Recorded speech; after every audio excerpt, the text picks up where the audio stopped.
Queridos amigos, buenas noches. En la Radio del Misterio también tenemos nuestro particular clásico. Es decir, un evento, un acontecimiento que, al igual que en el deporte, concentra todas las miradas, todos los anhelos, todas las esperanzas, y que ocurre muy de vez en cuando. Pues bien, estamos relativamente cerca, próximos a esa fecha, 9 de junio, el clásico del misterio, Alerta OVNI 2012 en Milenio 3. Y es que hay cosas que evidentemente son un clásico. Todo comenzó en 1979, Antonio José Alés, el maestro de las alertas OVNI, después muchísimos compañeros, nosotros mismos, en el 2004, hace ya 8 años. Y ha llegado el momento. El año es simbólico, la temporada, sin duda a nivel personal, la mejor de nuestras vidas, por muchos motivos, por uno en principal. Pero lo que está muy claro es que los medios que tenemos hoy en día, y sobre todo el entusiasmo, van a hacer de esa noche del 9 de junio algo alquímico, porque veréis, es como desempolvar las antiguas emociones, el latido cósmico, algo quijotesco, perseguir ovnis, desde luego, pero ¿cuántas decenas de miles de cámaras, de ojos electrónicos y de ojos humanos lograremos congregar? ¿Cuántos estáis dispuestos a participar en esta experiencia única e inolvidable? Y por favor, amigos, para mí, se me pone la carne de gallina diciendo estas palabras ahora mismo, escuchando esta música ahora mismo. Somos un equipo de soñadores, de entusiastas. Han pasado 8 años desde el 2004 y os aseguro que no he podido volver a ver la escena en la que Carmen y yo salíamos al auditorio Juan Carlos I y había ya 8.000 personas.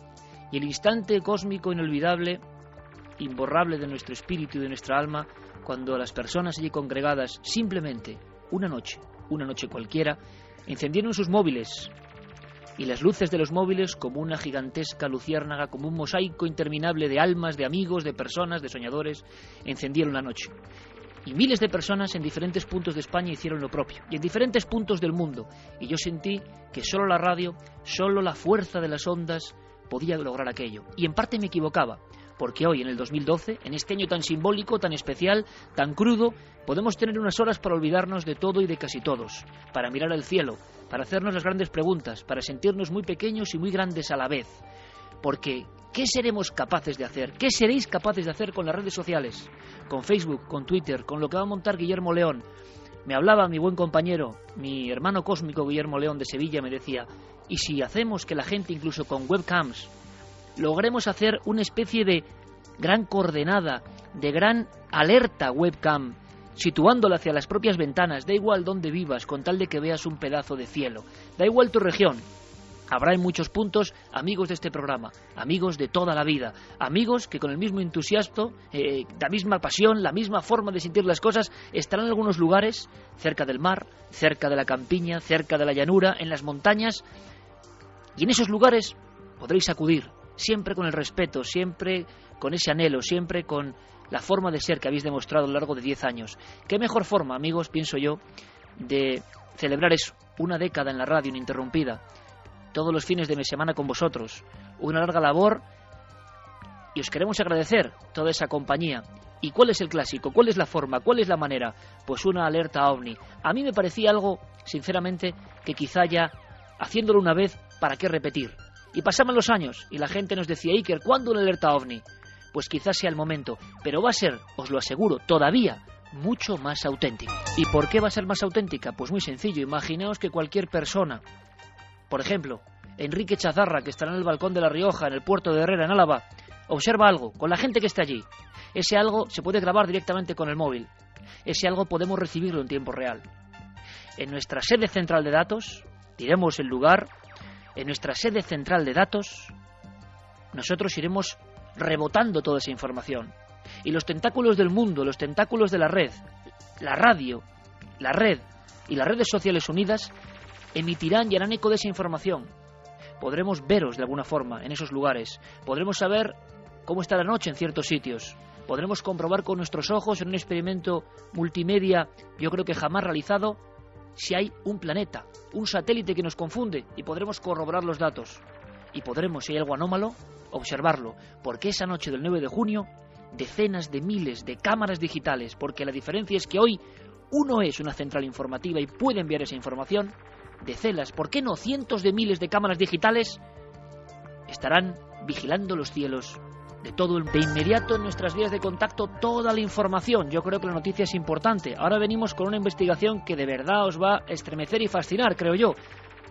Conmigo ha logrado ese efecto, pero esta noticia es importante y hay que darla. Hoy es el primer aldabonazo. Guillermo León, en las páginas de La Nave del Misterio, en Facebook, en Twitter, en Google+, ya estará distribuyendo toda la información. No os preocupéis, semana a semana, y en una especie de boletín que vamos a hacer iremos dando todas las coordenadas, todos los datos. Podéis proponernos ideas, podéis decirnos dónde vais a estar, podéis acudir a los puntos que poco a poco van a ir creciendo.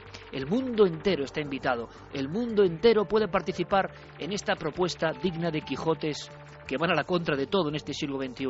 Si existen los ovnis, si de vez en cuando se pasean por nuestro espacio, si hay algo más allá de lo físico, lo tangible y lo explicable, si esas señales pueden darse, es la noche ideal, la noche perfecta, la noche en la que más vigilantes va a haber, con los medios nunca soñados, con la posibilidad de intercambiar toda esa información en tiempo real, de cotejarla entre todos. Va a ser la alerta más común que nunca. Vamos a investigar de verdad a fondo, vamos a hacerlo entre todos.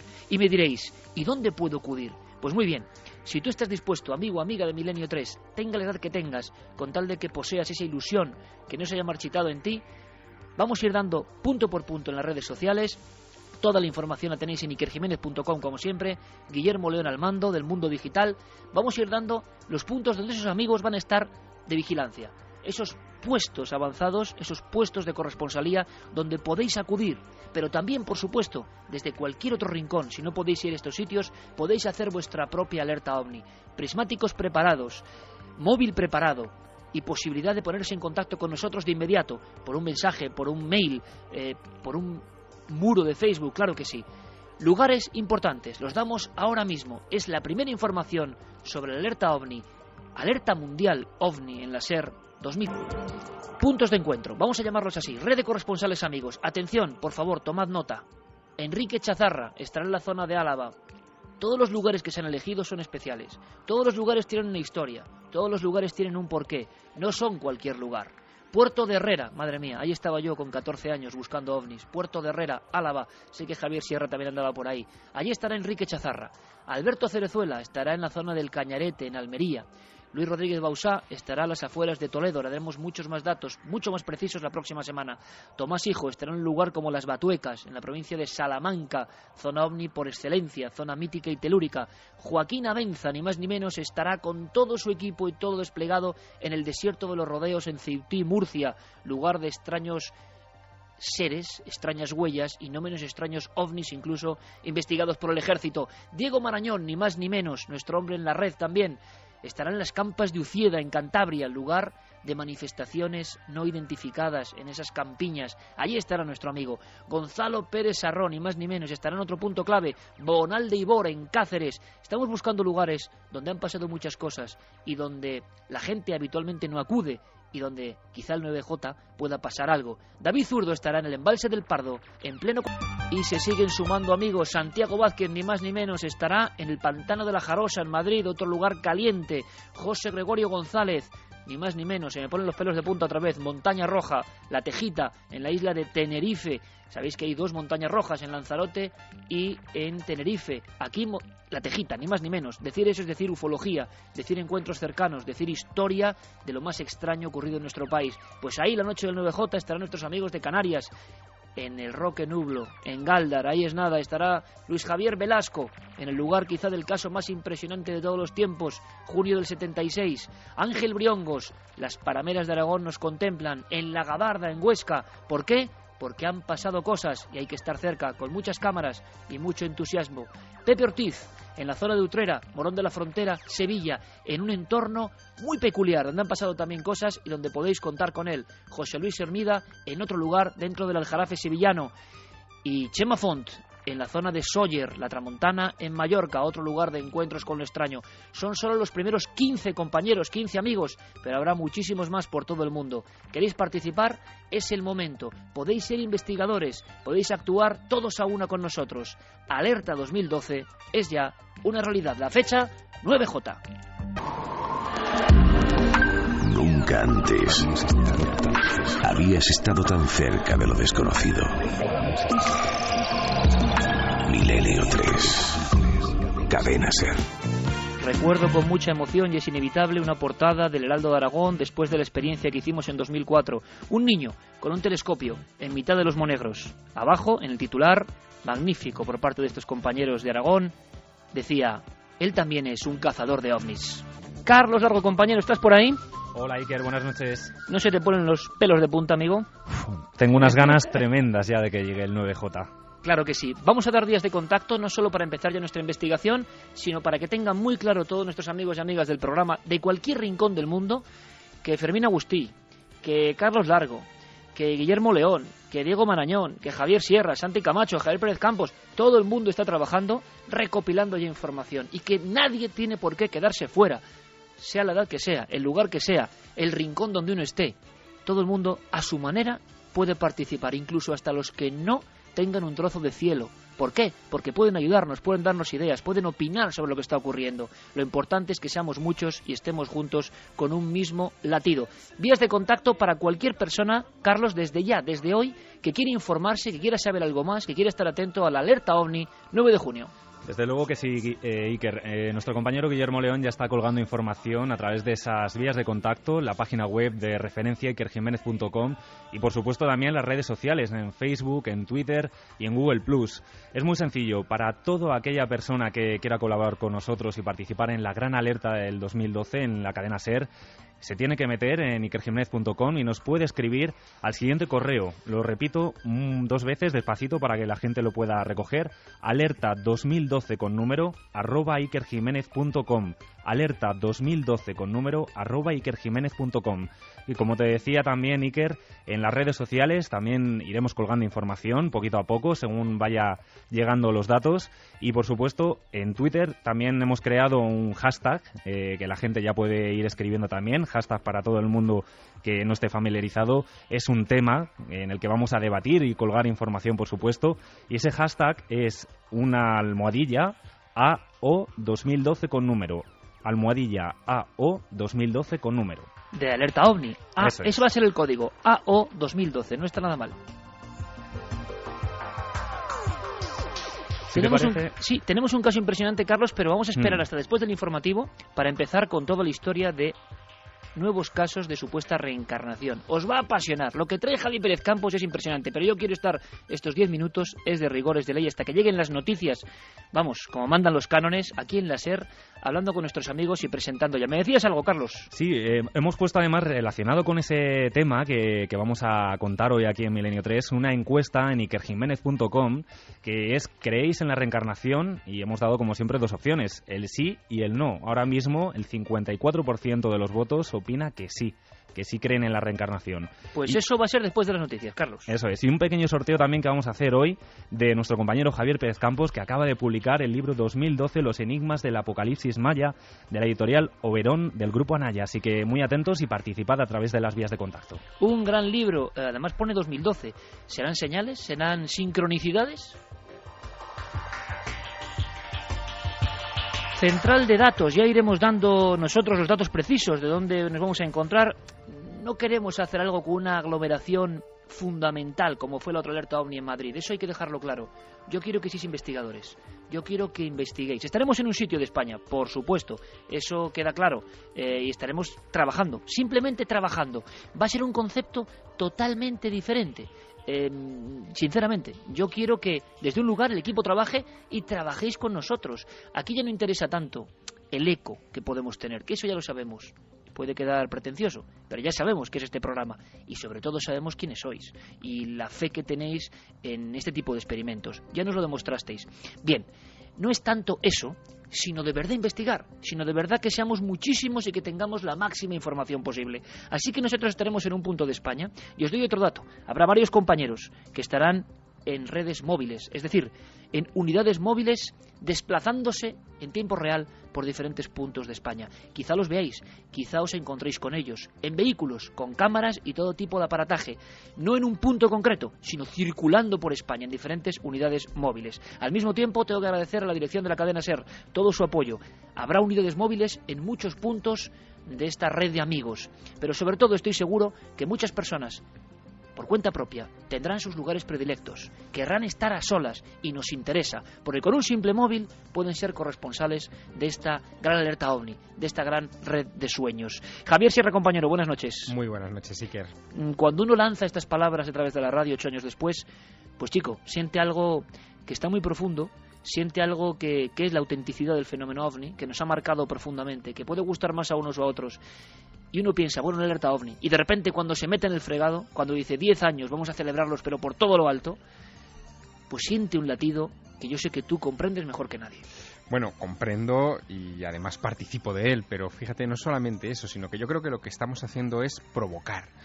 Provocamos a los que nunca han vivido una alerta OVNI, que también los hay y que van a tener la primera ocasión en su vida de coordinarse con miles de personas en todas partes del mundo para vigilar los cielos, y provocar también a aquellos que han vivido otras alertas, que han sentido esa emoción de encontrarse de repente lejos de la civilización, debajo del mayor espectáculo que existe, que es el universo, y poder sintonizar con él. Lo de menos va a ser si vemos o no vemos cosas en el cielo. Lo demás va a ser que vamos a poder poner los ojos en el infinito, Iker. Madre mía, cuando lancemos con toda la fuerza del mundo, con miles de personas unidas, estas músicas, por ejemplo, hacia el espacio, como una llamada, sin ningún rubor, porque yo creo absolutamente en el fenómeno OVNI, creo que existe, no sé bien qué es, pero creo que existe y que es capaz de cambiar vidas, y encima para bien. Y ojalá haya muchos niños que se emocionen con el tema, que deriven hacia la astronomía, o no, o hacia la ufología, o hacia ver la naturaleza, y sobre todo nunca olviden esa noche con sus padres o sus amigos. Yo sé de unos cuantos niños que van a vivir esta experiencia especial. sí, de verdad que sí. Santiago Camacho, comandante, ¿cómo estás? Buenas noches, Iker. Pues emocionado y a la expectativa de toda esta operación, de este inmenso operativo que vamos a poner en marcha, porque, como muy bien has dicho, va a ser por primera vez un acontecimiento que ha sido una noche de los transistores durante décadas, pero esta vez va a ser distinto. Esta vez va a ser una noche de los transistores, va a ser una noche de los ordenadores, va a ser una noche de los teléfonos móviles, de las cámaras digitales, de las redes sociales. Y la verdad es que la magnitud del experimento es completamente inédita. Vamos a tener la oportunidad de tener información a tiempo real de todo el mundo, en todo el mundo. Y bueno, la verdad es que la ilusión de ver qué sale, qué resulta de todo esto, simplemente ya como experimento de comunicación, independientemente de que veamos o no veamos algo, de que suceda o no suceda, ¿qué sucederá? Yo estoy convencido. Pues la verdad es que es una expectativa de esas que, como muy bien decía Carlos Largos, le ponen a uno los pelos de picos pardos. Pues sí, Santi, y es como nos embarcamos en otra, ¿no? Es decir, estamos vivos, estamos con ganas de volver a ser niños, de desempolvar las viejas emociones, el fenómeno OVNI tan escurridizo, pero que además, curiosamente, y esto es muy importante, lo sabe bien Carlos Largo, de repente ha habido un reflote. De repente, al llegar el 2012 y antes, en los últimos meses del 2011, de pronto, y tendremos seguro a César Cabo también muy atento, imagino, y otros compañeros del mundo de la vigilancia aérea, porque yo creo que todo el mundo está invitado, todo el mundo. Sé que va a haber militares, sé que va a haber guardias civiles, sé que va a haber personas en los lugares más insospechados, ya los hubo en el 2004, pero esa sensación, ¿no?, de ir un poco más allá, de salirnos de, a veces, esta grisura cotidiana, y yo estoy convencido que van a pasar cosas. En la alerta anterior del 2004 hubo momentos de mucha emoción, y parece que algo que podía ser un satélite o no, de forma triangular, nunca lo sabremos con exactitud, pero eso es lo que nosotros creímos ver, atravesó parte de España, y qué momentos cuando diferentes corresponsales lo iban contando. Sin duda, compañeros, creo que un hecho diferenciador absolutamente, comparándolo con el resto de alertas, es la nueva generación que lo va a vivir y el soporte, es decir, unir la ilusión antigua, la ilusión tremenda. Yo esta tarde cogí el libro Alerta OVNI, realizado por gente de la cadena SER, Antonio Joseales, Andrés Madrid. Les mando mi abrazo a Andrés Madrid y al otro lado del cosmos a Antonio Joseales, y se volvían a poner los pelos de punta al iniciar esa frase de atención, atención, os hablan los hombres del planeta Tierra. Una sensación, la radio como posible antena receptora de algo que es un misterio irritante, fascinante y alucinante como pocos. Pero, compañeros, yo creo, para concluir, que precisamente, ya no solo la tecnología, sino algo que yo observo desde el desconocimiento, que es la capacidad de la gente, de los amigos y amigas que están ahí fuera, de intercambiarse información, de reagruparse. de hacer su propia alerta. Yo, Iker Jiménez, no les puedo decir cómo tiene que ser su alerta. La alerta Omni 2012 del 9J va a ser la que quiera cada uno, porque lo que está demostrando la gente también, la buena gente de Milenio 3, es que saben abrir espacios de debate, que saben agruparse. Habrá un montón de grupos, entre comillas, apócrifos, y gracias a Dios, que estarán en diferentes lugares porque ellos han quedado así y porque no les gusta, no les conviene, no quieren ir al grupo que nosotros designemos. No pasa nada. Cuantos más grupos, por la cuenta y riesgo de la gente, mucho mejor. Javier, Santi, esa es la gran diferencia, que la tecnología nos da unas posibilidades de imagen, por ejemplo, que convierten el espectáculo en algo que ya no es ni radio, ni tele, ni redes sociales. Ya no sé ni lo que es como todo junto.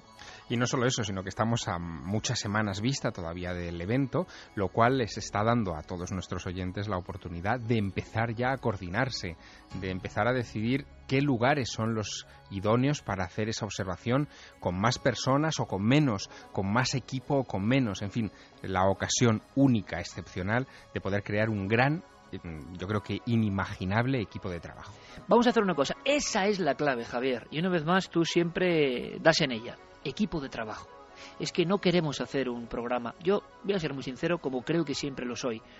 Hay emociones en la vida imborrables. Esa del Alerta 2004 fue tan fuerte que por eso no hemos querido repetir algo para hacer algo muy similar. Había que esperar un momento clave, una fecha clave. 8 años hemos tardado, 8 años, y creo que hemos aprendido muchas cosas. La técnica es mejor, el equipo está a tope, la gente que congregamos todo esto creo que somos como una familia, fuera y dentro de los micrófonos, y hay muchas ganas, pero había que hacerlo en el momento exacto. Y yo pienso que tú has dado la clave, y esa va a ser una clave diferenciadora.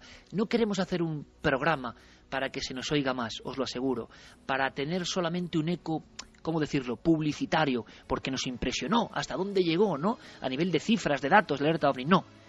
Javier Sierra acaba de dar la clave, que yo he mencionado con mis compañeros en alguna ocasión. Equipo de trabajo.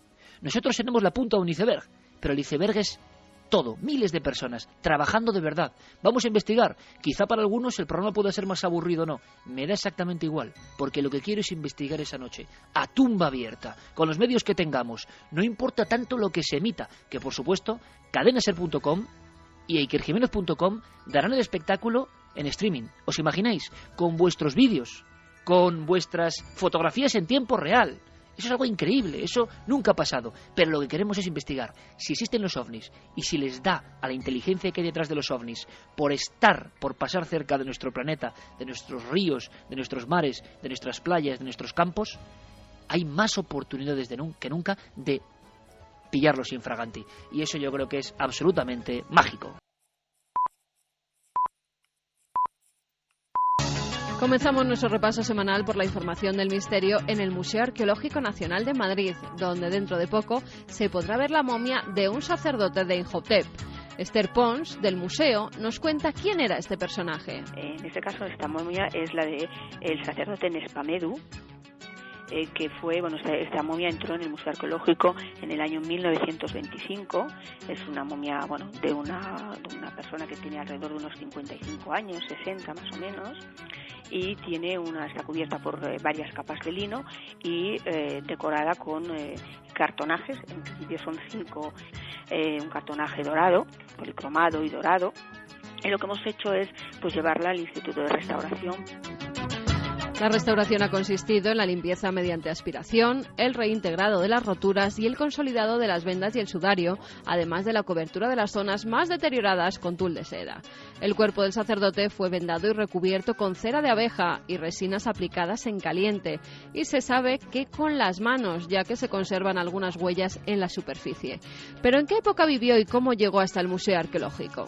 Él vivió en época tolemaica, más o menos sería entre el 332 y el 30 antes de Cristo, y había sido encontrada en Saqqara, aunque exactamente no se sabe en qué lugar de Saqqara. Y la de 1925, don Ignacio Bauer al Museo Arqueológico Nacional. Y miramos hacia el espacio porque la sonda Cassini nos ha traído sorpresas esta semana. Los astrónomos se quedaron de piedra al ver una imagen de Pan, una de las muchas lunas que orbitan alrededor de Saturno. Hasta ahora no había podido ser fotografiada, ya que estaba oculta dentro de los anillos del planeta, pero lo que más ha sorprendido a los estudiosos es que su forma recuerda a la de un ovni. Junto con Atlas, otra luna de extrañas formas, miden apenas unos 20 kilómetros de polo a polo y tienen un extraño abultamiento en sus zonas ecuatoriales, lo que les confiere el extraño aspecto de platillo volante. Hace unos días, la policía brasileña detuvo a 3 personas que habían secuestrado, asesinado y descuartizado a varias mujeres para después hacer empanadas con ellas. Las investigaciones comenzaron cuando utilizaron una tarjeta de crédito de una chica desaparecida. Al llegar a la vivienda de Jorge Negromonte, se encontraron con un libro que había titulado Revelaciones de un escritor. La policía acabó en el patio y se encontró con los restos mortales de 2 mujeres, aunque se sospecha que acabaron con la vida de otras 5. Al parecer, pertenecen a una secta. Este trío de caníbales, un hombre y 2 mujeres, pertenecen a una secta denominada El Cartel, que se ha impuesto como misión purificar el mundo y reducir la población de personas malas. El trío de caníbales admitió haber captado a las mujeres con promesas de trabajo. Y en Grecia, un equipo de arqueólogos ha descubierto una parte desconocida de la corte Paladión de la antigua Grecia. En este lugar, que funcionó en Atenas desde el siglo IV a.C. hasta el periodo romano, juzgaban homicidios accidentales. El edificio estaba formado por una galería en forma de 3 lados, donde descubrieron numerosos trozos de urnas y la base de un podio que estaba apoyado sobre 4 patas de león, que era donde se sentaba el presidente de las sesiones. A poca distancia de la corte Paladión se encontraba la corte Delfinio, que juzgaba los homicidios justificados, es decir, los cometidos en casos de adulterio o en tiempos de guerra. Pero ¿cómo se realizaban aquellos juicios? Eugenio Gómez, que es arqueólogo y licenciado en Filología Clásica, nos lo cuenta. El sistema ateniense de juicios se basaba en una norma, que uno podía juzgar y ser juzgado. Por lo tanto, los ciudadanos podían votar respecto a otros ciudadanos. Y eso lo hacían mediante unas urnas de piedra en las que iban depositando votos, en general metálicos, que eran preparados para el sí o el no, 2 urnas paralelas, en las que iban depositando los votos, los síes en un lado y los noes en otro. Y luego se contabilizaban, por supuesto. Eso es muy interesante, porque lo que se puede ver en Atenas ahora, que tienen en el Museo del Ágora, justo debajo de la Acrópolis, son los votos, hay una urna también, el sistema por el cual elegían a los jueces, pero ya no se puede ver en ningún sitio, porque no hay un monumento antiguo en Atenas que pudiera recibir las visitas. Es todo. La semana que viene, mucha más información aquí en Noticias del Misterio.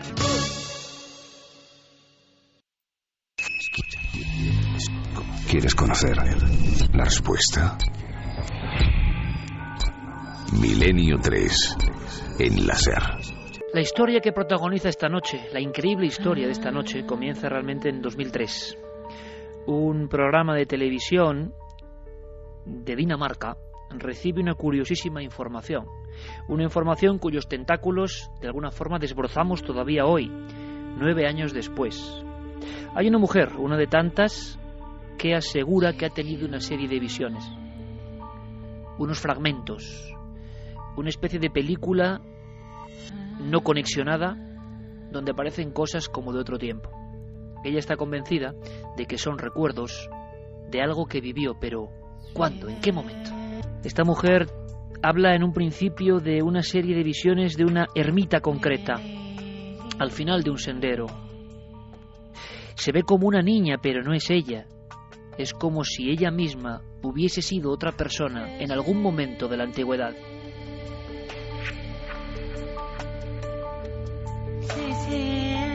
Las visiones de esta mujer son muy precisas, no son cosas difusas ni nebulosas, son claras como la piedra de un molino situado al lado de un río.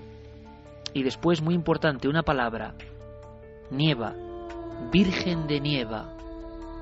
Lo asombroso es que los datos irán poco a poco en una cascada que iremos ahora comentando con todos vosotros. Datos muy precisos. Pero esta mujer llega con toda esa información y con un resumen está segura que ha vivido en algún lugar muy lejos de Dinamarca. Podemos decir ahora que si la investigación es óptima, a unos 2.450 kilómetros de su pueblo natal, y sobre todo que toda la información que le está llegando, si es que se corrobora, primero es inaccesible. Habla de hechos, de sucesos, habla de una aldea española, concretamente de La Rioja, y de 1850. Antes de que os comente muchas más cosas, Javier Pérez Campos acaba de llegar de este lugar y que tiene toda la información y que es una historia digna, de una serie, de una película, de lo que queráis poner, increíble. Todo empieza con esta historia en Dinamarca. Un programa de televisión y alguien angustiado que da esta información. El equipo se pone a investigar. Al parecer el aceite, un molino, aceite, olivos, indicó que había que investigar por la zona de Andalucía. Pero ahí no estaba la clave. Los siguientes datos fueron mucho más precisos, pero nadie sabía ni tenía acceso, hablamos del 2003, a cosas tan precisas, tan concretas. ¿Era una broma? ¿Era una locura? ¿Era azar? ¿Era casualidad? ¿O esta mujer recordaba algo que era propio de otra vida? Quiero que escuchéis a esta mujer, a Jette Toft. Hemos hablado con ella, la hemos localizado en Dinamarca. La historia es sorprendente como pocas. En este corte, en la entrevista que le hace Javier Pérez Campos, da una información muy importante, una clave. Os pido casi lápiz y papel, porque hay un nombre, un apellido, nada común. Y lo da, y le viene en esas visiones tan precisas, en esa especie de sueños lúcidos. Escuchamos. Cuando estaba en la regresión, estaba convencida de que mi nombre, el primer nombre que me vino, fue María. Pero no quería decir María, porque en mi pasado, en mi actual vida, cuando era pequeña, me solían decir que debería llamarme María. Así que cuando mi primer pensamiento durante la regresión es que mi nombre es María, pienso, no puede ser correcto. Dije algo más, pero el siguiente nombre es Beamonte, dije, y era correcto. Beamonte, ¿correcto? ¿Por qué correcto? Beamonte, nada habitual, y menos en ese pueblo, en la actualidad de La Rioja, en ese recoleto lugar llamado Autol. De allí ha llegado Javier Pérez Campos. Javier, compañero, buenas noches. Buenas noches, Iker. Tú que también estarás trabajando a tope, al máximo en toda la maquinaria en Alerta OVNI 2012, pero esto es otro tipo de alerta, otro tipo de historia, alucinante como pocas. ¿Quién es esta mujer? Fue un viaje, como dices, alucinante porque no fue solo un viaje físico, ¿no? Fue casi también un viaje espiritual por toda la gente que hablamos y que sus vidas de alguna forma casi habían cambiado por completo cuando la habían conocido. Con esta visita, ¿no? Porque sí. Esta mujer se traslada a este pueblo, pero nos vas a contar cómo. Primero, ella es una mujer normal, que tiene una vida normal y que tiene esa especie de visiones y se pone en contacto con este programa. Sí, es una mujer completamente normal que desde los 3 años, cuando ella tenía 3 años, empieza a tener una serie de recuerdos en su memoria que no debería tener porque son cosas que ella no ha vivido y tiene ahí como una especie de película que ha visto y cuyos fragmentos se han olvidado por el paso del tiempo. Esa es un poco la idea que ella nos ha transmitido esta noche durante la entrevista. Esta mujer nació en Dinamarca, Jette Toft, no tenía ningún contacto con el mundo espiritual, al menos reconocido, hasta que llega el programa Strix, del canal Strix, que es al estilo un poco Cuarto Milenio, ¿no? Y empiezan a hacer una serie de reportajes especiales para investigar el tema de la reencarnación. Y es entonces cuando ella decide ponerse a prueba y pensar, oye, pues quizá esta sea una posibilidad de investigar cuál es mi pasado y pueda tener algo que ver con esto. Quiero que imaginéis, Javi, si me permite la audiencia, una escena que me parece tremenda. Es cierto, y vamos a tener ahora al alcalde, al que fue alcalde del 2003 del pueblo, que yo creo que es un lujo contar con él, porque él vivió todos estos hechos, que no son una película, que ocurrieron de verdad. Esta mujer da datos tan convincentes que llegará al pueblo en un coche con cristales tintados, encapuchada en ciertos momentos para que no pueda tener ningún contagio, ninguna información. O sea, nos suena a película de espías casi, pero es que daba un dato más, daba un nombre de un antiguo alcalde de cuando era niña ella, en esa especie de visiones. Sí, ella habla de Gerardo González, el alcalde que debía estar en la época de 1850. Ella no sabe concretar el dato exacto, pero sí que sabe decir pues ese año, alrededor de 1850, y lo curioso es que tampoco llega a dar nunca el pueblo de España, solo sabe que es España, que están esos molinos, y es a través de esos datos, sobre todo el de la Virgen de Nieva, con los que el propio equipo del canal Strix llega a Utol. Cuando esta mujer llega a España, ella no sabe siquiera a qué pueblo va a llegar. Ella no sabe a qué pueblo va. No se le dice nada del pueblo, por lo tanto, no tiene ni idea de cómo es, ni de las descripciones, ni de sus calles, es decir, no tenía absolutamente ningún dato del lugar al que iba. Vamos a escuchar más momentos, más escenas, porque la escena tremenda es cuando acude con 5 personas de este equipo de televisión a ese pueblo que tiene todas las coordenadas de una larga investigación. Virgen de Nieva tiene algo que ver, el molino tiene algo que ver, tiene que ver un Gerardo González que efectivamente fue alcalde en esa época remota, pero claro, encima ella dio un nombre nada habitual, que a nadie le sonaba, Beamonte. Escuchamos de nuevo a esta mujer protagonista de esta historia sencillamente indefinible. Yo lo recordaba como en una pequeña película o algo así. Recordaba cosas del río, del paisaje, las iglesias y algunos nombres.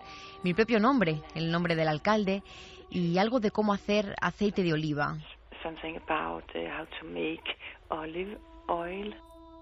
Eso es poco. Da datos concretos del paisaje. Por cierto, me comunica Noel Calero, línea interna, con Fermín Agustí y Carlos Largo. Este es un solo dato, que AO 2012 es trending topic.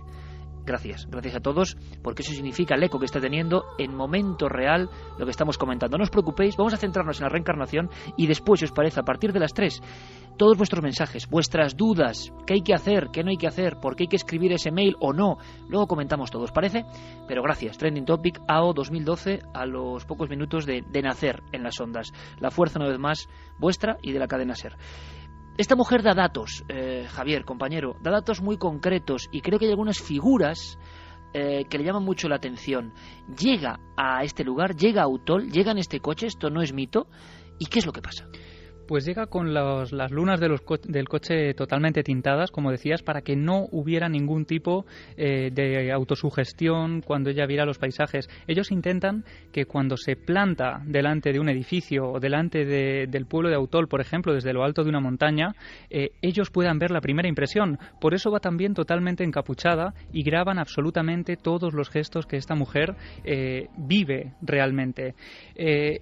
Lo primero que hacen además es contratar a una traductora de inglés para que pueda comunicarse con los habitantes del pueblo de Utol. Que has hablado tú con ella, Javier, y creo que es la historia que más le ha sorprendido de su vida, vamos. Sí, porque además se la plantearon de una forma también de película de espías. Le decían que era un trabajo que ella tenía que aceptar, pero del que no podían contarle prácticamente nada. No querían contarle demasiados detalles, quizá por miedo a que le sonara una historia extraña, ¿no? Y lo cierto es que, bueno, cuando esta mujer llega al pueblo de Utol, la bajan del coche y empiezan a hacer un recorrido por el pueblo en el que ella es la guía. En todo momento el equipo del canal Strix parece estar poniendo a prueba a esta mujer. Parecen adoptar una actitud completamente escéptica ante lo que pueden estar viviendo, ¿no? Y bueno, esta mujer es la que empieza a guiar a la gente de Utol incluso, por todo el pueblo, y empieza a señalar lugares, a recordar vivencias en sitios concretos, y empieza a hablar también Iker de algo, de un elemento como muy característico que a ella no se le había olvidado todavía. Eran unas gárgolas. Se pasa casi todo el trayecto hablando de unas gárgolas que ella recordaba en un lugar en el que había sido muy feliz, había mantenido una infancia totalmente feliz, pero que no era el lugar donde ella había vivido. Ella decía haber vivido cerca del río, al lado de un molino. Ella da datos de su vida concreta. Dice que es hija, o si no tengo mal entendido, de alguien que trabaja en ese molino, y que hay unas gárgolas, unas figuras muy características en esa zona. Y aún todavía sin quitarse la capucha, ella habla de toda esta información en un pueblo que no sabe cuál es, no sabe dónde está. hay un momento, Javier, en el que ella reconoce, se emociona y empieza a dar datos cada vez más concretos, más definidos, y como que siente que está en ese lugar de las visiones. Escuchamos otro documento sorprendente de esta mujer, Jette Toft, de Dinamarca. Fue un sentimiento muy especial. Nunca he tenido un sentimiento así. Me sentía impresionada, conmovida, muy emocionada, afortunada, y a la vez las lágrimas caían de mis ojos.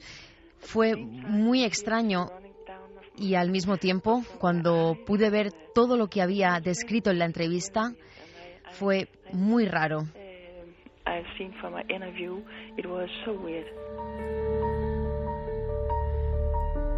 Javier, las piezas, por increíble que parezca, empiezan a encajar. Esos datos, Gerardo González, esa época, esas fichas temporales, esas gárgolas, esa Virgen de Nieva, todo empieza de verdad a salir a flote. Estaba hablando de una serie de informaciones, imagino, luego hablaremos de eso, a las que casi nadie tenía acceso, menos en Dinamarca, no había ninguna conexión, nunca había estado en la región, y la gente, imagino, que se empieza a sorprender, pero seriamente. Claro, y además yo creo que aquí Jette, en esta parte de la entrevista, ella da una de las claves de todo este caso, porque ella misma es la primera sorprendida en todo este asunto. Es decir, ella va a un pueblo que no conoce de nada y nada más bajarse de un coche es capaz de guiar a varias personas como si hubiera vivido allí hace unos años, como la persona que ha pasado unos años en algún lugar y vuelve un tiempo después y empieza a recordar y a revivir su infancia y esos momentos que ha vivido allí. Uno de esos momentos en los que ella se emociona, se le pone la piel de gallina y llega a llorar totalmente conmovida, es cuando se planta delante de un edificio. Ese edificio actualmente es una panadería muy conocida en el pueblo de Autol, que tiene una fachada como de ladrillo, antigua, con unos balcones bastante bonitos, y cuando ella se pone allí empieza a llorar totalmente conmovida. La gente la ha dejado delante, la ha dejado caminar sola, se alejan de ella por miedo a contaminarla o a poder transferirle algún tipo de información, y cuando todos alzan la vista al tejado de ese edificio quedan completamente asombrados, porque este es coronado precisamente por dos gárgolas.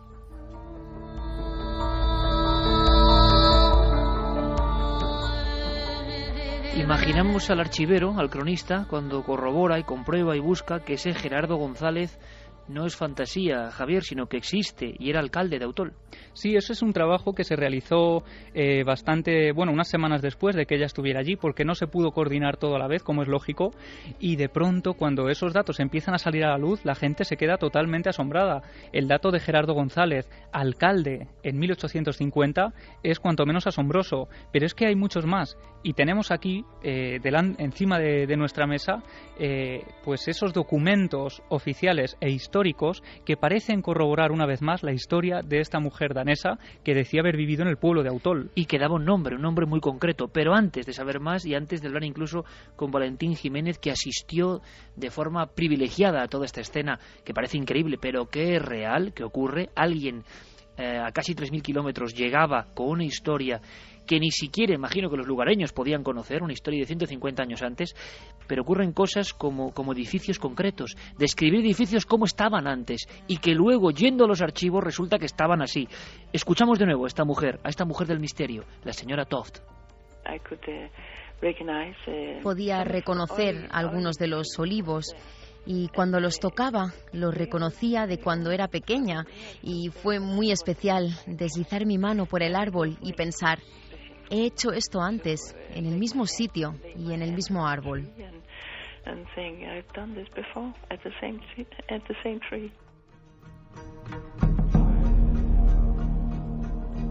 Javier, estamos imaginando la escena, pero es que hay algo importante. Llegan a un edificio y describe elementos que la gente no conocía, da datos que luego se corroboran, elementos que faltan, pórticos que estaban o que no estaban, verjas que estaban puestas o estaban en la época, cosas que no podían estar a su alcance, tan detalladas, tan precisas, de un lugar pues recoleto y maravilloso como Autol, pero que vamos, no están al alcance de todo el mundo, y menos en 2003.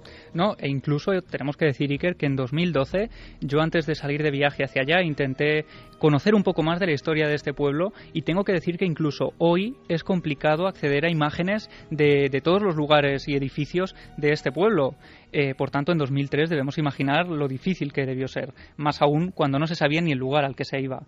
En este caso, ella tenemos que imaginarla otra vez encapuchada, bajando de nuevo de ese coche con las lunas tintadas, volviendo a ponerse delante de un lugar que ella no sabe cuál es, y volviendo a ponerse a prueba de alguna forma ante las cámaras de este programa y ante las gentes de este pueblo. Cuando de repente ella se baja la capucha, ve que tiene delante una ermita. Es la ermita de la Virgen de Nieva. Y este es un dato también bastante curioso, porque ella, antes de viajar a Utol, había hecho también una serie de dibujos de cosas que le habían venido a la cabeza. ¿Ella había dibujado previamente todo esto? Sí, ella había dibujado algunos edificios concretos. Unos dibujos que algunas de las personas con las que hemos hablado, por ejemplo la traductora, tuvo acceso a ellos y nos ha corroborado el detalle que tenían, como si prácticamente los hubiera dibujado estando delante de ellos. El ejemplo es este, la ermita de la Virgen de Nieva es uno de los edificios que ella había dibujado y se corresponde completamente con un camino muy particular, con otra serie de características muy peculiares de esta ermita, y sobre todo se queda sorprendida porque hay un elemento que parece chirriarle. Ella dice, sí, yo recuerdo este lugar, lo recuerdo a la perfección, pero hay algo que no me encaja, y es un pórtico. Este pórtico que hay aquí delante no lo recuerdo, no cuadra bien con la imagen, con ese recuerdo que yo tengo. Entonces todos se quedan sorprendidos y le dicen, bueno, es que ese pórtico lo hemos puesto hace escasos 10 años.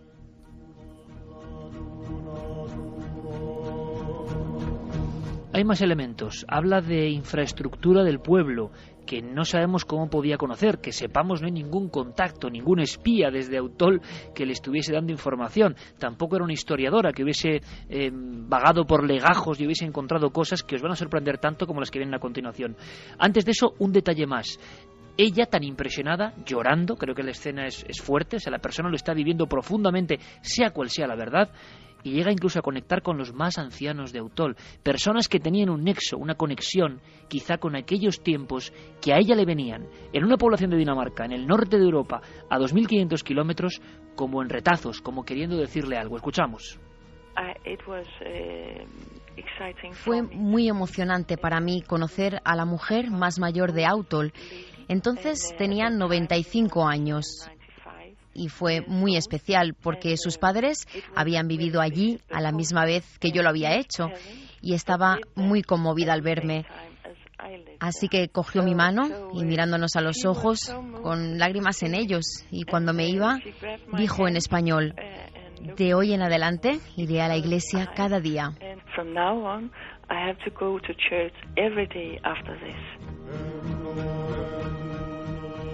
Desde luego, la propia escena, el propio trabajo del equipo nos parece sorprendente. Es muy de la televisión nórdica, hacer este tipo de experiencias con personas que ven cosas, con personas que han ayudado a crímenes, por ejemplo, a resolver crímenes. Hay toda, y lo sé, la cadena, por ejemplo, de producción Nordisk es una de las que ha trabajado sin la vergüenza que hay aquí, por ejemplo, ¿no?, con investigadores psíquicos. Pero dar estos datos, hablar de 1850, que en los legajos se encuentren nombres, compuestos y apellidos como ese del alcalde. Bueno, cuando llega un bombazo es importante, clave, es cuando se revisan legajos concretos en busca de esa clave. Beamonte, que no es un nombre nada habitual. ¿Qué se encuentra? Bueno, Carlos Cala nos lo lee, nos lo cuenta. Hay muchos más archivos e informes, pero son de este tipo y de verdad que nos dejan sin palabras, porque esos términos concretos y nada habituales, ya no existe ese apellido en lo que es el pueblo o la zona, ni es una raíz heráldica normal, pero sí en aquella época, al parecer, había personas muy concretas, tampoco eran muchas, muy concretas, unas niñas. Esto es increíble. Escuchamos directamente el acta y luego Javier nos da más datos. En el día 10 de enero de 1826, yo, don José Manuel López, presbítero con licencia del señor cura propio de su iglesia parroquial de San Adrián, bautizo solemnemente a una niña que nació el mismo día, entre 12 y 1 de la tarde, según declaró la comadre, a quien puse por nombre Nicanora, hija legítima de Luis Beamonte y María Pascual. Abuelos paternos Antonio Beamonte, natural de la villa de Vozmediano, y Josefa Borbón, natural de la ciudad de Alfaro, obispado de Tarazona, como también lo es el padre de la niña. Maternos Juan Manuel Pascual y Josefa Pérez, naturales de las villas de Quel. Fue su padrino José Martínez, de esta vecindad a quien advertí del parentesco espiritual y demás obligaciones de que damos fe. Un bautizo, Beamonte, unas niñas y 10 de enero, no está nada mal. Javier, ahí está la historia de unas chicas, porque parece que hay varios elementos. Aparece sin lugar a dudas, aunque ese apellido de alguna forma morirá poco después, Beamonte. Sí, este es la partida de bautismo de Nicanora Beamonte, pero Jet decía que se llamaba, o que recordaba haberse llamado María Beamonte. Lo sorprendente, Iker, cuando la gente, tenemos que imaginar en esos archivos parroquiales, investigando desde 1700 casi todas las partidas, una a una, hasta que llegan a esta, Nicanora Beamonte, les deja sorprendidos el apellido. Pero ¿qué ocurre cuando 2 años después, 14 de septiembre de 1828, aparece una nueva partida de bautismo cuya protagonista, entre comillas, es precisamente María Beamonte? Una cosa más, ¿por qué no escuchamos a Víctor Ruiz Soldevilla, Javier?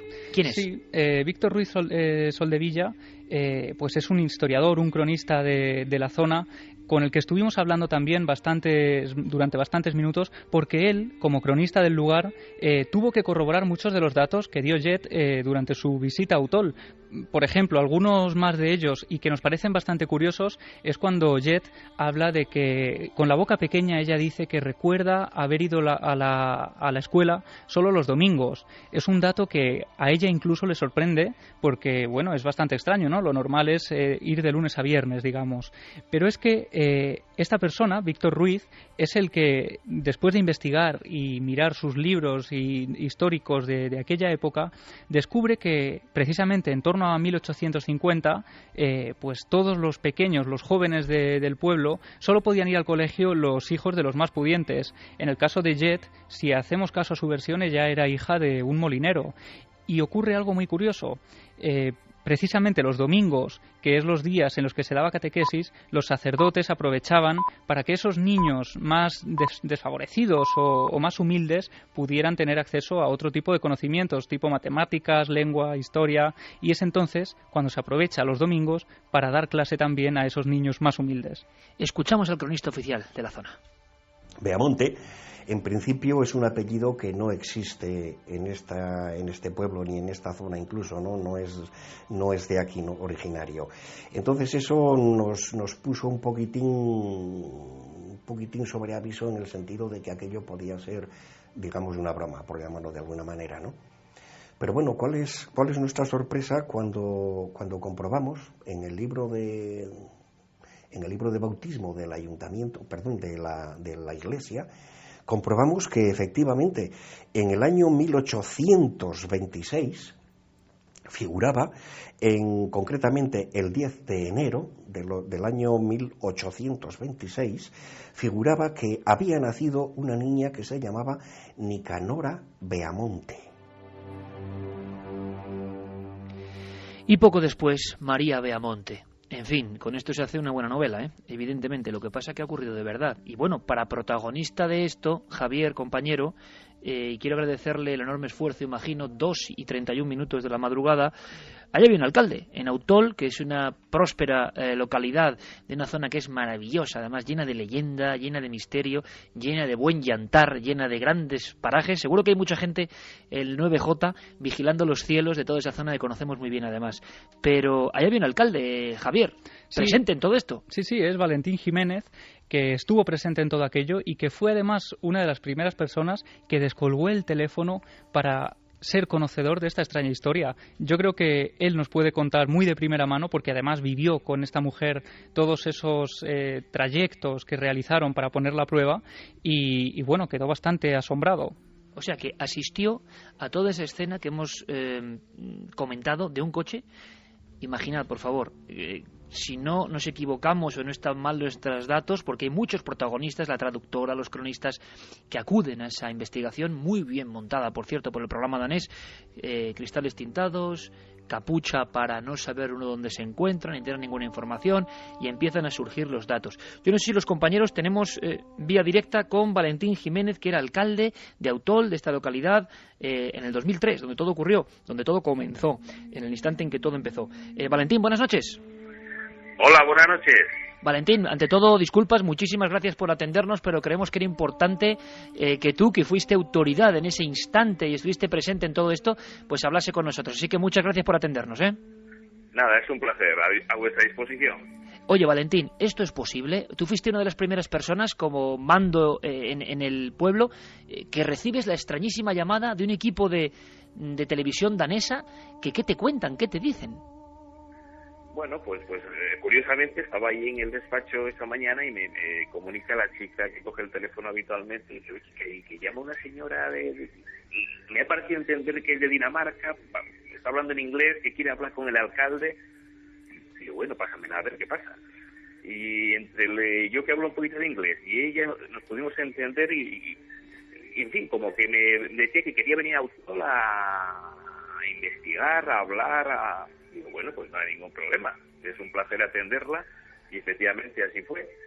Se presentó un día con el equipo de televisión de Dinamarca, la recibí en el ayuntamiento, me fue explicando todas las vivencias que efectivamente y con mucho detalle estáis dando aquí en el programa y me ofrecí gustosamente a acompañarla a visitar el municipio, los sitios más emblemáticos y que ella parecía rememorar. Y bueno, fue una jornada bastante interesante y la verdad es que yo nunca había pensado que la reencarnación podía existir, pero bueno, digo, una vez que te toca un caso de esto, y dice, bueno, pues la verdad es que algo debe haber. Valentín, una cosa muy importante, y gracias por contarlo con esa claridad, ¿no? Para que todos nos hagamos eco de esto. Aquí hay una cosa que ya de inmediato no concuerda muy bien. ¿Era ella la persona que te llamó, tú crees, o alguien del equipo de televisión? Porque, según nos comentaban, ella no tenía información de que iba directamente a Autol. ¿Pudo saberlo allí? ¿O sí que crees tú que era esa señora y tenía autorización o tenía conocimiento de que era ese lugar? Sí, yo hablé con ella, y además fue ella la que se presentó y me dijo que la experiencia que tenía y que quería venir. Y de hecho, pues yo ahí la recibí en el ayuntamiento, iba ella, no me acuerdo si eran 2 o eran 3 personas del equipo de televisión, pero sí, fue ella la que se brindó a venir y recibí en el ayuntamiento. Y entonces ella, por lo tanto, sí que tenía alguna información, quizá contrastada por el propio equipo de investigación danés. Ella llega hasta ese punto, hasta La Rioja, y es como hemos contado, como nos ha contado Javier, Valentín, ella recuerda cosas, no solo nombres, sino situaciones de edificios que se corresponden con la realidad. Sí, efectivamente. Vamos a ver, a mí me llama mucho la atención que ella mencione unos apellidos que los habéis citado vosotros hace un momentito. Es un apellido que es Beamonte. Beamonte, después hemos podido contrastar que efectivamente existe en el historial de Autol, pero no en la actualidad. Es decir, es un apellido que ha desaparecido hace muchísimos años. Hace mención a un alcalde que aunque Autol tiene muy poca documentación histórica, pero sí se ha podido contrastar de que efectivamente existió en 1850, pero sí que además pudimos corroborar sobre el terreno, porque, como te he dicho anteriormente, me digné a acompañarla por los sitios más emblemáticos, y ella iba recordando cositas y detalles que evidentemente a mí cada vez me calaban más. Digo, bueno, aquí esto es extrañísimo. Y sobre todo el hecho fundamental fue cuando hubo 2 puntos fundamentalmente. Uno es cuando nos acercamos por la calle baja de Autol y llegamos a una casa donde existe actualmente y sigue todavía un horno de los artesanos de pan. Y es una fachada emblemática con unas gárgolas muy bonitas en el alero del tejado. Y ahí nos damos cuenta de que ella sufre una transformación. Es decir, vemos que esa mujer algo comienza a experimentar, porque se queda allí ensimismada un momento, se emociona viendo la fachada de las gárgolas y bueno, es algo que a nosotros, la verdad, se nos puso la carne de gallina. Después hay otro punto, sí. que se llama el Cerro de Santiago, que es una zona alta de la localidad, desde donde se ve todo el pueblo, es decir, es un paraje muy bonito. También accedimos ahí, y ahí también experimentamos que ella algo anormal está sufriendo, algo anormal en relación al trayecto normal de la mañana. Vemos también que se emociona, empieza a sentir unas sensaciones totalmente diferentes. Entonces, la verdad es que nos sentimos extrañadísimos, de verdad, y emocionados realmente por el comportamiento de esta mujer, ¿eh? ¿Y no volvió nunca? No, yo le he vuelto a perder la pista a esta mujer, ya no hemos tenido ningún contacto con ella, ¿eh? Pues fíjate qué curioso, Valentín, porque Javier la ha encontrado en Dinamarca y seguía recordándolo con la misma emoción, casi llorando al contarlo, y como una visión que ella tenía muy clara de la niñez.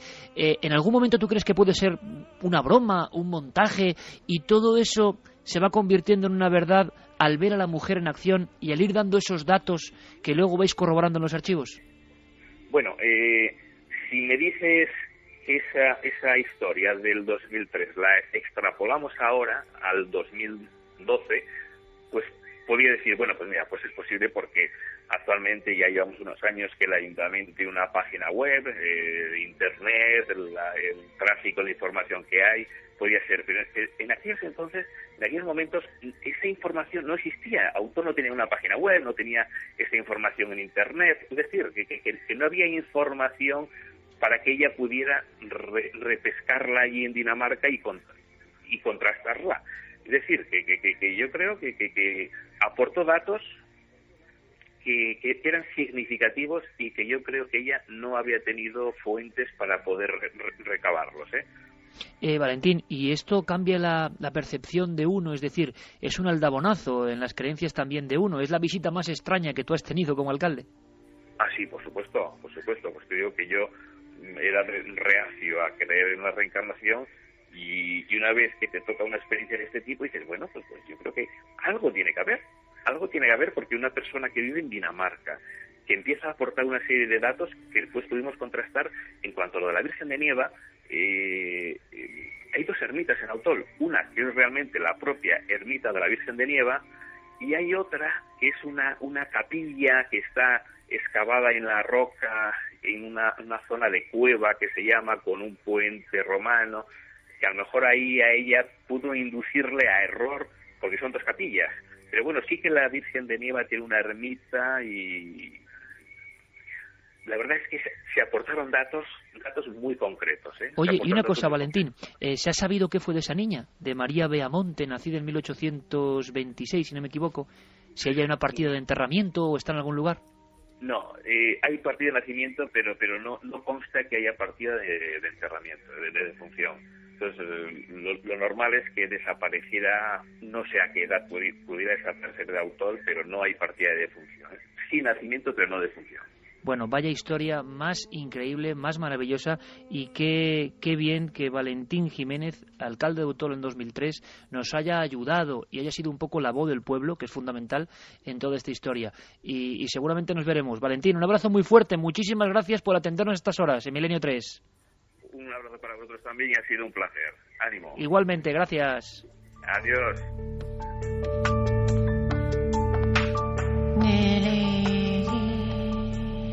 Aquí la historia, Carlos Dargo. No sé si habrá variado la encuesta con toda esta información y quiero ahora saber, por supuesto, la opinión de nuestros compañeros. Pero, ¿la encuesta cómo va? Pues vamos a recordar esa encuesta en ikerjimenez.com. Hemos puesto la pregunta, ¿creéis en la reencarnación? Ahora mismo los datos Iker están así. El 58,9% de los votos opina que sí y el 41,1% que no. Hay una cosa que a mí no me encaja muy bien, o sea, que me parece extraña, Javier, en el asunto de lo que recuerdan algunos de los protagonistas de esta historia, de que ella no sabía dónde iba, y el hecho de que el alcalde recuerde que era ella la que llamó.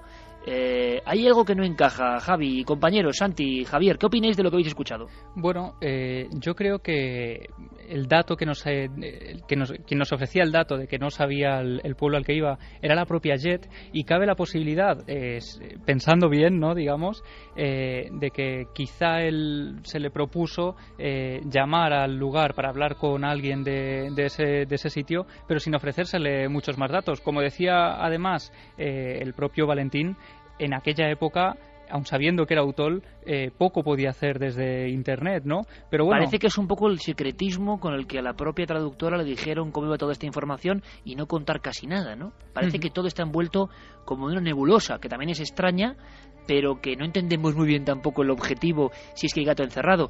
Javier, Santi, con vuestro fino instinto, ¿qué opináis de todo esto? A mí me ha sorprendido mucho, de verdad, la rotundidad del alcalde en el 2003, persona reacia para estos asuntos, y que sin embargo dijo, bueno, yo viví todo eso. ¿Qué opináis? Bueno, a mí me ha causado una sensación de déjà vu, porque se parece en sus líneas maestras, evidentemente, a un caso muy clásico de la literatura de la reencarnación, que es el caso de Bridey Murphy. No sé si muchos de nuestros oyentes lo recordarán, pero en 1952 un psicoterapeuta de los Estados Unidos, Morey Bernstein, somete a hipnosis a una mujer que se llama Virginia Tighe, y de repente empieza a recordar una vida anterior en Cork, en Irlanda, en el siglo XIX. El caso es que a raíz de la emergencia de esta información se movilizan un montón de periodistas, de investigadores, ella misma, para ir hasta Irlanda, visitar el pueblo. Se reconocen muchos de los elementos básicos que aparecían en esas regresiones hipnóticas, donde Virginia Tighe estaba recordando su vida anterior con el nombre de Bridey Murphy, y la historia saltó a un libro, se llamaba In Search of Bridey Murphy, que fue un bestseller en fin, muy importante en los Estados Unidos de los años 50, y que quizá haya sido traducido en Noruega, no lo sabemos, pero quizá haya sido traducido en Noruega y haya inspirado también parte de esta investigación, porque se parece mucho. Es decir, la historia de una mujer que recuerda una vida anterior en el siglo anterior y que de repente viaja a un pueblo exótico lejano para tratar de reconciliarse con sus memorias. Santi. Pues la verdad es que el caso es impresionante y desde luego efectivamente se parece a muchos otros clásicos de la literatura de este tema. En cualquier caso, el fenómeno es muy interesante y muy digno de estudio. Yo recuerdo que Carl Jung escribía en uno de sus libros una experiencia que tuvo con un lama tibetano al que le preguntaron: bueno, pero ¿ustedes por qué creen en la reencarnación si nadie ha vuelto para explicar qué pasa después de la muerte? Y entonces el lama se sonrió y dijo: ¿cómo que nadie? Ha vuelto todo el mundo. Pues en cierto sentido, lo único que nos podría chocar o que podría hacernos desconfiar de este caso es que se trate de una adulta, porque realmente los casos más impresionantes, y hay miles estudiados, no estoy exagerando ni un poquito, miles de casos estudiados, se producen precisamente entre niños de corta edad, niños entre los 2 y los 7 años, que también son capaces de dar un nivel de detalle de sus anteriores vidas que, en el caso precisamente de tratarse de criaturas absolutamente inocentes, es muy notable, y en los casos que se ha comprobado, pues absolutamente sorprendente. Pero aquí hay cosas que de verdad, hay unos dibujos, hay un equipo que se encarga de la investigación. Al parecer, Javier, los tiros iban hacia Andalucía, o sea, hay un equipo de producción que intenta cotejar los datos y acaban en Utol, sea ella quien llame directamente, quien le obliguen a llamar para saber la investigación o no, sea como sea, acaban allí, en ese momento y con esa parafernalia. Y van recuperando, digamos, retazos de la historia. Pero como decíamos, el momento culminante es cuando se descubre que hay partida de bautismo no solo de Nicanora Beamonte, sino de María Beamonte. Pero no hemos logrado saber nada de esa niña, de su vida, de qué pasó. Ni siquiera los cronistas con los que has hablado y archiveros han logrado seguir la pista de esa niña, que sería alucinante. Claro, imagen es imposible, mediados del siglo XIX, pero sería alucinante saber algo más. Sí, ha sido una labor bastante importante la de la documentación que han hecho. Por ejemplo, Víctor Ruiz Soldevilla ha buscado también no solo a las niñas, sino a sus antepasados, a sus padres, a sus abuelos, y corrobora de casualidad una de esas sincronicidades. Tiempo después, Víctor se había olvidado de toda esta historia, y haciendo otras labores descubre un nombre, de nuevo ese Antonio Beamonte, Beamonte en unos legajos donde se habla de que este hombre era un molinero de la zona. Antonio Beamonte era el abuelo paterno de estas dos niñas, María y Nicanora. Pero es que otro dato muy curioso es que en esa época, en 1828, cuando ellas nacen, los Beamonte que hay allí son prácticamente ellas dos, el padre y los abuelos paternos. Poco después todos desaparecen, se pierde la pista de estos Beamonte, y precisamente por esa razón no es un apellido que haya, digamos, cuajado en la actualidad, no es un apellido habitual allí, de hecho ni siquiera es un apellido que se haya visto en muchísimo tiempo. Nadie lo recordaba y han tenido que recurrir a esos archivos antiquísimos para poder ser conscientes de que efectivamente existió ese apellido. Ella recordaba retazos de su vida, escenas, los olivos, los lugares, las gárgolas, la ermita de la Virgen, los nombres del alcalde, la profesión de su padre, lo del colegio, pero no su vida de adulta. O sea, la transmisión que había se cortaba en cierto momento. No se sabe por qué murió, dónde murió, si tuvo hijos, nada, ¿no? No se sabe absolutamente nada. Se ha buscado en esos legajos del pueblo, pero no ha aparecido nada. Es decir, se le pierde la pista muy pronto, no hay partida de defunción, no se sabe por qué emigra del pueblo y, bueno, Jet decía que María Beamonte, si realmente fue ella, había vivido durante bastantes años. Ella recordaba sobre todo su infancia, únicamente su infancia en el pueblo, al lado del río, que recordaba que era un río de aguas bastante frías, al lado de un molino, con esa humedad y poco más. Es decir, que ni ella ni los propios investigadores que han estado siguiendo a fondo el caso han podido saber más de estas dos niñas. ¿Y por qué Beamonte, ¿no?, con ese nombre? ¿Os imagináis, compañeros, que precisamente en Dinamarca sigue la pista, que hay una especie de genealogía o transmisión por genealogía de esta historia, que esté reviviendo cosas de casi Javier a nivel genético de otras vidas? Porque de verdad me parece sorprendente, porque pensar en el otro ámbito, en el de la broma, bueno, no sé muy bien para qué o con qué objetivo hacer todo esto. Y otra cosa, la reencarnación, que yo no sé qué papel juega en el ámbito de nuestras religiones. En otras es una cosa cotidiana, pero en la nuestra, y tú has indagado, has hablado con Antonio Piñero, con especialistas, tampoco se sabe muy bien en qué instante la reencarnación pues como que se aparta absolutamente como posibilidad, ¿no? Pues la aproximación a este tema es bastante contradictoria y surgen muchos debates a ese respecto. Al parecer, bueno, evidentemente la religión judía de la que parte el cristianismo no contempla la reencarnación, pero hay algunas frases en el Nuevo Testamento que son un poco ambiguas. Por ejemplo, en el Evangelio de Mateo hay un momento en el que el evangelista pone en boca de Jesús ese interrogante de ¿quién dicen los hombres que soy yo? Y ellos contestaron, unos dicen que eres Juan el Bautista, otros Elías y otros Jeremías o alguno de los otros profetas. Todos esos nombres, en el momento en el que Jesús formula esa pregunta, ese interrogante, son personas que ya han muerto. Por lo tanto, que le vean a él como una encarnación de esos personajes está hablando de que hay cierta creencia en este asunto. Pero fíjate, le he preguntado, como tú muy bien decías, a Antonio Piñero a ese respecto y sobre todo incidiendo en si los primeros cristianos, casi los compañeros de Jesús, creían o no en la reencarnación, y él ha hecho esta reflexión. Yo creo, sinceramente, que no afectó la idea de la reencarnación en las primeras comunidades cristianas, y si es que pensamos en la constitución del cristianismo en los siglos I y II. Que yo sepa, el corpus, el cuerpo de literatura cristiana de constitución de los siglos I y II es relativamente limitado, y yo creo que lo conozco bien y no tengo ahora mismo en la mente absolutamente ni un solo texto claro en que ningún cristiano hasta bien entrado en los finales del siglo II, digamos hasta el 190 o el 200, defienda claramente la reencarnación. Lo único que se podría decir es sí es posible que algunos luego considerados herejes, como los gnósticos, pudieran haber flirteado también. Bueno, pues yo que he hecho he editado los documentos gnósticos descubiertos en Ahmadi, que he hecho un índice analítico de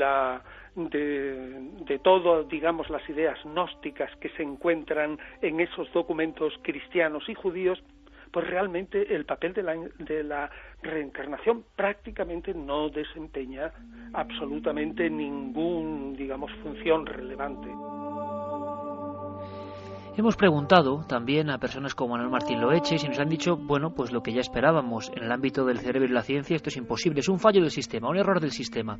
Pero ¿por qué el error del sistema puede tener tanta precisión, tanto azar? Sin embargo, como siempre en otros países hay personas, algunos fallecidos ya, que dedicaron su vida a investigar desde el ámbito casi científico o científico, no lo sé, Santiago, este tipo de casos de niños y personas que daban datos concretos que luego se corroboraban. A mí, desde luego, el caso de esta historia, el caso de Autol, o es alguien que hace una broma de algún tipo, teniendo acceso, pues bien por historiadores, a esos datos tan concretos, o si no, no lo puedo entender. Sinceramente, se me escapa, no lo entiendo, no lo concibo, aunque todo es posible, evidentemente. Pero ha habido grandes investigadores, en silencio incluso, y compilando miles de casos en tiempos muy recientes, Santi. Pues sí, en 2007 nos dejaba Ian Stevenson, que posiblemente haya sido el mayor experto mundial de la historia en el tema de la reencarnación. Un biólogo que ha dedicado 40 años de carrera a investigar este fenómeno. Investigó cerca de 3.000 casos, por eso decía miles de casos, y centrándose sobre todo en los niños. Él había descubierto que, primero, evidentemente como testigos le resultaban mucho más fiables y por otra parte pues las posibilidades de fraude eran muy remotas, y por otro lado descubrió un fenómeno, descubrió un patrón y una tendencia que nos cuenta él mismo en las palabras que dejó antes de abandonar este mundo.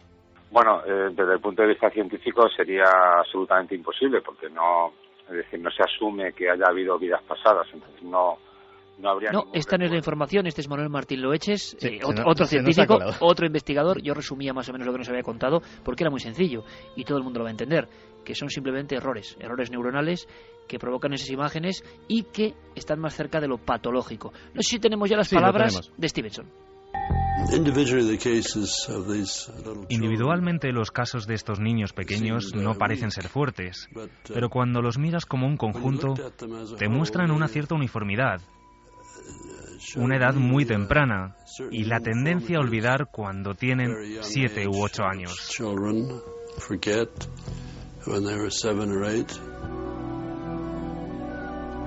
Recorrió miles de kilómetros por todo el planeta buscando estos casos. Además, llegó a la conclusión de que esa pauta que había descubierto, empezar esos recuerdos tempranos a la edad de entre 2 y 4 años y desvanecerse prácticamente por completo a los 7, era muy general. Él calculaba que para los 3.000 casos que había estudiados debían de habérsele escapado por ser tomados simplemente como fantasías o como ocurrencias de niños, miles y miles más, que aquello era la punta de un gigantesco iceberg. Desde luego, él lo miraba desde un punto de vista completamente científico. Publicó sus descubrimientos y sus trabajos en revistas de todo el prestigio, comprobado sus datos y revisado sus artículos por científicos de enorme prestigio que asesoran a esas revistas, y la comunidad científica fue absolutamente unánime en cuanto a la impecabilidad de sus trabajos. No ya así de sus conclusiones, que fueron tomadas con bastante más frialdad. En cualquier caso, él apuntaba a la reencarnación, como dicen sus propias palabras, solo como una posibilidad. Para los casos más fuertes, la reencarnación es la mejor explicación, pero no la única. No tenemos casos perfectos, por lo que nunca diría que tenemos evidencias de ella. Pero creo que la reencarnación hay que tomarla seriamente como una posible explicación.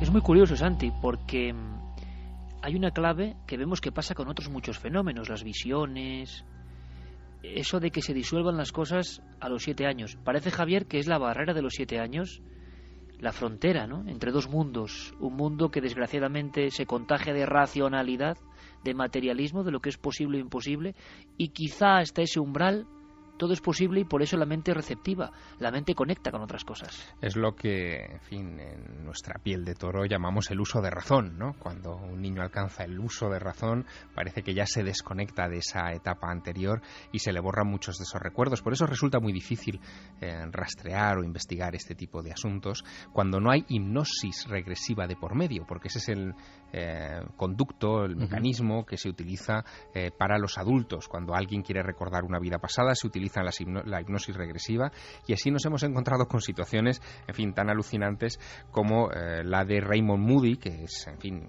mundialmente conocido por sus investigaciones de las experiencias cercanas a la muerte, que un buen día decidió aplicarse él mismo la terapia regresiva para, en fin, explorar sus vidas pasadas, y terminó, en fin, llegando a enunciar hasta 9 vidas anteriores, desde que era un protohumano, decía él, en África, hasta su última encarnación como artista oriental antes de convertirse en el mundialmente famoso Raymond Moody, ¿no? Eso lo decía Raymond Moody, ni más ni menos. Sí, enunció 9 vidas, nada menos, ya Madre te digo, mía. como obrero, como esclavo, como mártir arrojado a los leones en Roma, como noble en Roma, en fin, llegó a escribir un libro incluso con esas memorias. Por cierto, Iker, que Stevenson, después de muerto, está realizando un experimento muy ambicioso sobre reencarnación.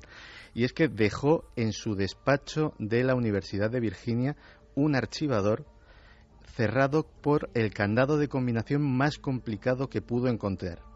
Memorizó esa combinación de tal manera que casi formaba parte de su ADN. Y dijo, si tengo razón, algún día alguien volverá, un niño, un joven, y abrirá a la primera este cajón.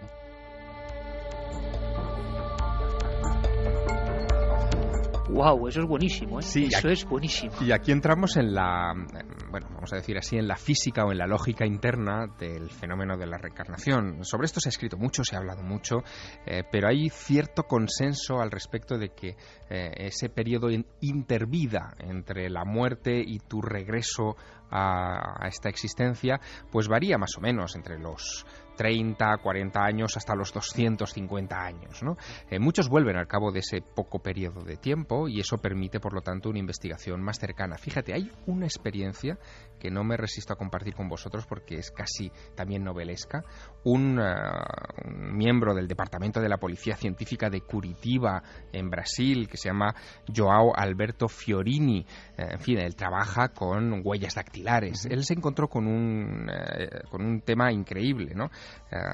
En la literatura espiritista descubre un caso del año 35 de una niña que bueno, tiene recuerdos de una vida anterior. Y, Javier, sí. Vamos a hacer una cosa, vamos a contarlo después porque si no va a ser imposible. Estamos en el umbral y estoy seguro que la historia es fantástica, como no puede ser de otra forma. ¿Te parece? Perfecto. Os pido unos minutos a los tres, por favor, porque además tenemos toda la información del tema reencarnación. Quiero que nos digan nuestros oyentes qué piensan y, por supuesto, hay que responder primeras dudas de la alerta 2012, primeros datos, y quiero que estéis conmigo en ese umbral. Y luego alguna que otra sorpresa mayúscula. Ya os lo contamos a la vuelta, después de los informativos, muchas más cosas en Milenio 3. Ya sabéis, la alerta 2012, AO 2012. Guillermo pone la O como el símbolo de la Tierra que llama a otros mundos, ya en marcha, 9 de junio.